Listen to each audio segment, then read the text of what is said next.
بہت پرانی بات ہے، ایک چھوٹے سے گاؤں میں ایوب نام کا محنتی اور نیک انسان رہتا تھا۔ اس کی پوری زندگی بہت سیدھی سادی تھی۔ اس کے پاس بس تھوڑی سی زمین تھی، ٹوٹی پھوٹی جھوپڑی تھی اور ایک نیک دل تھا جو اللہ کو ہر وقت یاد کرتا تھا اور اللہ کے شکر سے بھرا ہوا تھا۔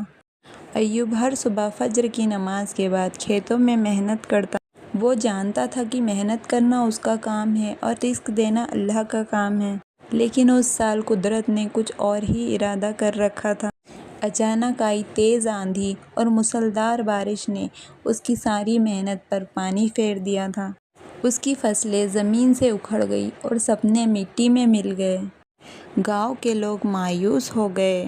کچھ نے تو اللہ سے ناراض ہو کر بھلا برا بھی کہا، لیکن ایوب وہ تو بس سجدے میں گرا اور آنسوؤں کے ساتھ کہتا رہا، یا ربی، تیری ہر طے کی ہوئی تدبیر میرے لیے بہترین ہے۔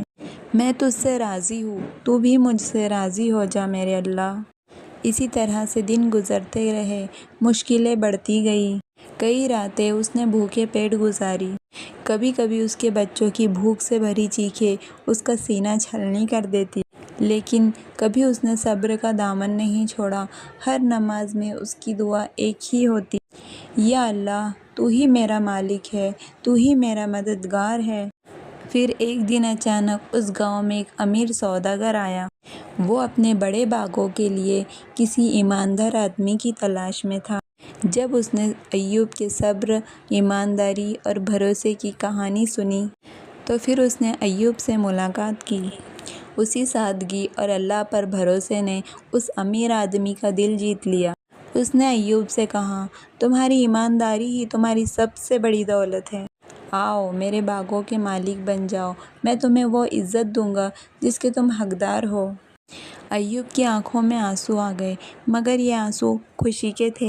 اللہ نے اس کے صبر کا ایسا انعام دیا کہ جتنی فصل اس نے کبھی اپنی زمین پر نہیں دیکھی تھی، اب وہ ایوب باغوں کا مالک بن گیا۔ لیکن دولت آنے کے بعد بھی ایوب پہلے جیسا ہی رہا۔ نماز میں روحانی سکون تلاشتا، بھوکوں کو کھانا کھلاتا اور اللہ کا شکر ادا کرتا۔ جب بھی کوئی اس سے پوچھتا، ایوب بھائی، اتنی بڑی کامیابی کا کیا راز ہے؟ وہ مسکرا کر کہتا، جب حالات بہت برے لگے تب جان لو کہ رحمت بہت قریب ہے۔ اسی لیے صبر کرو، کیونکہ اللہ جب دیتا ہے تو سوچ سے بھی بڑھ کر دیتا ہے۔ اس کہانی سے ہمیں یہ سیکھنے کو ملتا ہے کہ صبر اور بھروسہ ہی وہ چابی جس سے بند قسمت کے دروازے بھی کھل جاتے ہیں۔ اللہ کبھی اپنے نیک بندوں کی محنت اور آنسوؤں کو ضائع نہیں کرتا۔